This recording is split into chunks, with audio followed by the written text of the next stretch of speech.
Shalom, salam sejahtera bagi kita semua. Perkenalkan, nama saya Asrianti Bosen Malino, NIRIM 10 20 19 69 11. Saya dari kelas C, jurusan Pendidikan Agama Kristen. Pada kesempatan kali ini, saya akan berbagi materi terkait mata kuliah strategi pembelajaran yang telah saya pahami dan dapatkan selama perkuliahan berlangsung kurang lebih 1 semester. Nah, untuk memahami strategi pembelajaran, terlebih dahulu kita harus memahami variabel-variabel pembelajaran yang meliputi kondisi pembelajaran, yang merupakan faktor yang mempengaruhi strategi pembelajaran. Kondisi ini dikelompokkan menjadi 3 hal, yaitu tujuan, karakteristik bidang studi, dan siswa. Kemudian yang kedua, strategi pembelajaran yang merupakan cara untuk mencapai hasil belajar yang meliputi pengorganisasian. Nah, pengorganisasian ini merupakan cara untuk menata isi atau cara untuk menata materi. Nah, yang kedua, penyampaian, di mana cara guru untuk menyampaikan pelajaran kepada siswa agar siswa dapat memahami dan mengerti serta dapat menerapkan apa yang telah ia dapatkan dari penyampaian pelajaran tersebut. Dan yang ketiga, pengelolaan, di mana cara untuk menata interaksi antara guru dan siswa. Nah, yang terakhir, hasil belajar merupakan efek yang dijadikan sebagai indikator tentang nilai. Nah, selanjutnya, hakikat strategi pembelajaran. Beberapa istilah yang seringkali dikacaukan oleh orang.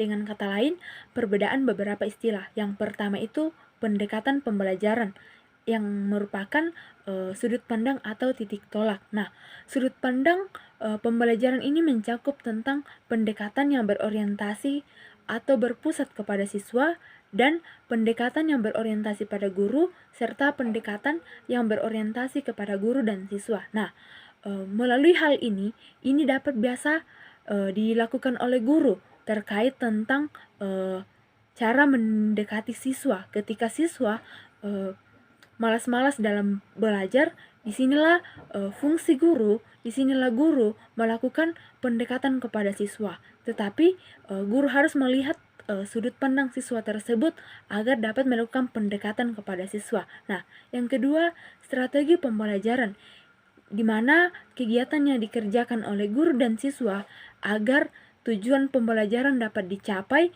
atau dapat terwujud secara efektif dan efisien. Nah, yang ketiga, metode pembelajaran merupakan cara yang digunakan untuk menerapkan perencanaan pembelajaran dalam bentuk kegiatan nyata yang disusun untuk mencapai tujuan pembelajaran. Dan yang keempat, teknik pembelajaran, yang merupakan cara yang dilakukan untuk mencapai metode secara spesifik. Nah, yang terakhir merupakan model pembelajaran. Nah, model pembelajaran ini merupakan suatu perencanaan yang digunakan untuk pedoman atau digunakan sebagai pedoman untuk menentukan perangkat pembelajaran. Nah, itu dapat dikatakan model pembelajaran apabila pendekatan, metode, strategi, teknik itu terangkai dan saling terhubung. Itu artinya apabila hanya pendekatan itu belum dikatakan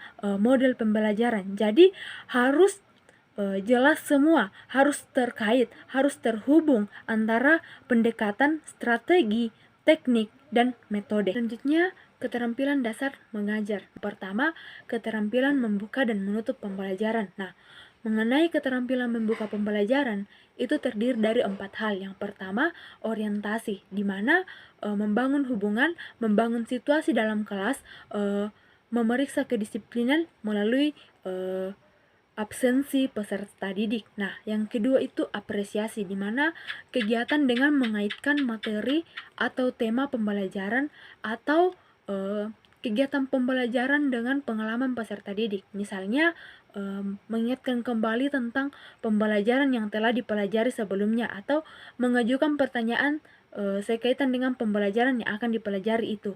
Nah, yang ketiga itu motivasi, di mana gambaran atau manfaat yang dapat disampaikan dalam mencapai tujuan pembelajaran itu. Nah, yang terakhir itu acuan. Nah, menyampaikan materi kepada peserta didik mengenai materi sekarang, menyampaikan materi tergantung metode yang diberikan. Nah, 4 hal ini dilaksanakan kurang lebih 10-15 menit dan itu harus diberikan ruang.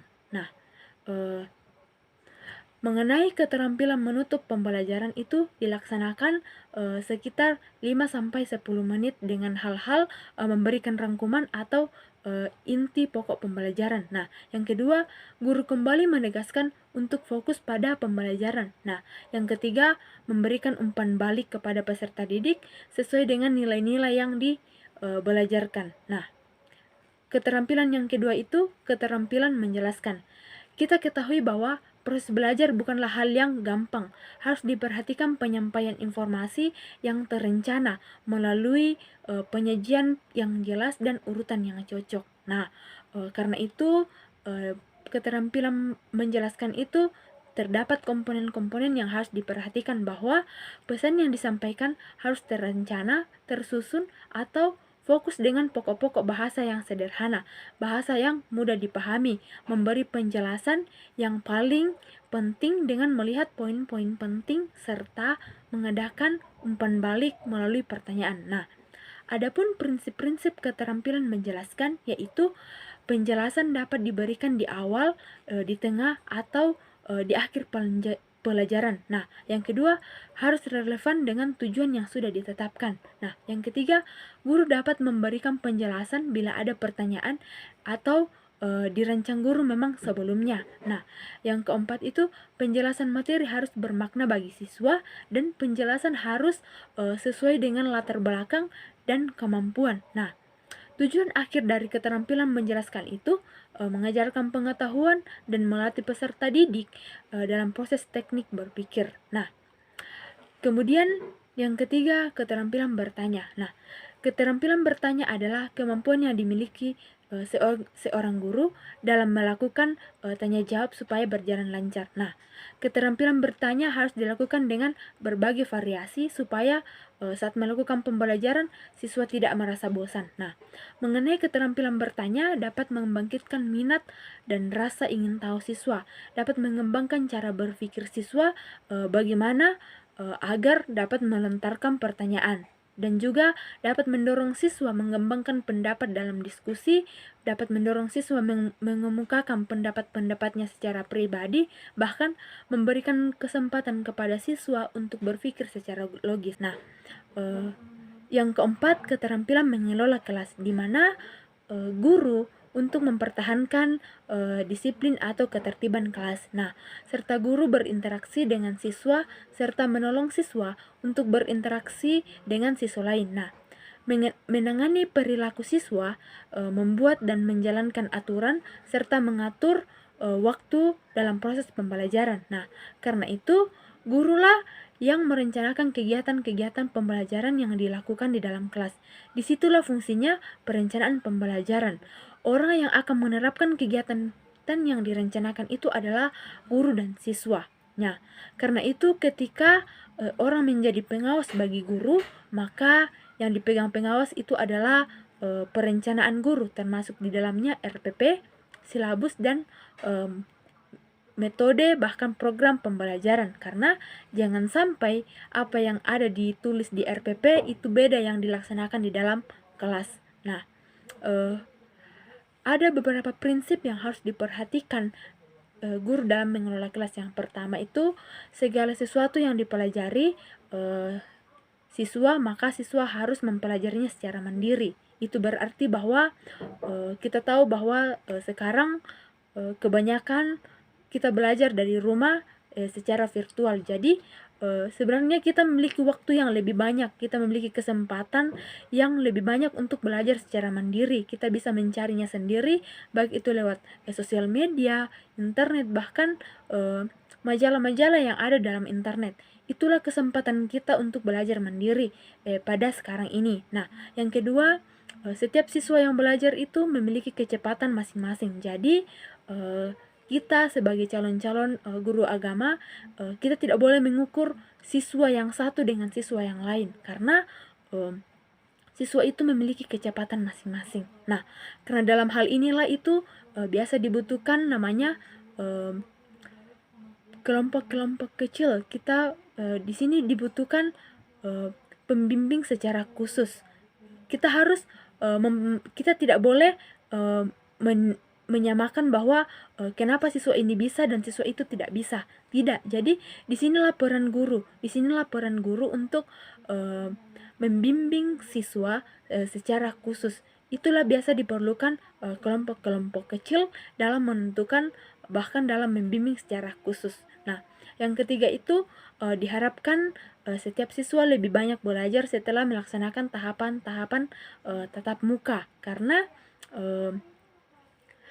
ketika kita tatap muka kebanyakan itu kita hanya mendapatkan materi-materi yang poin-poinnya penting-penting. Jadi ketika kita selesai melaksanakan pembelajaran tatap muka, lebih baik kita mengkaji lebih dalam lagi tentang maksud apa yang telah kita dapatkan. Nah, yang keempat itu penguasaan secara penuh dari setiap langkah yang memungkinkan langkah-langkah pembelajaran itu dapat bermakna bagi siswa. Nah, itu berarti bahwa di sini apa yang telah kita dapatkan, langkah-langkah yang telah kita lalui itu memberikan makna tersendiri bagi kita, bagi siswa, bagi peserta didik. Nah, yang terakhir itu guru harus menjadi motivator yang mengarahkan siswanya. Guru harus menjadi motivator kepada siswa, apalagi siswa yang bermalas-malas. Jadi peran guru sangat dibutuhkan untuk memotivasi siswa agar mengembangkan, menumbuhkan kembali semangat belajarnya. Nah, yang terakhir, keterampilan membimbing kelompok kecil. Nah, keterampilan seorang guru dalam mengarahkan dan memberikan petunjuk kepada siswa agar melakukan proses diskusi secara efektif agar dapat mencapai tujuan yang diharapkan. Nah, dengan adanya keterampilan membimbing kelompok kecil ini mudah mengembangkan kemampuan berpikir dan berkomunikasi. Demikian yang dapat saya sampaikan. Semoga dapat bermanfaat bagi kita semua. Kurang lebihnya mohon dimaafkan. Sekian dan terima kasih.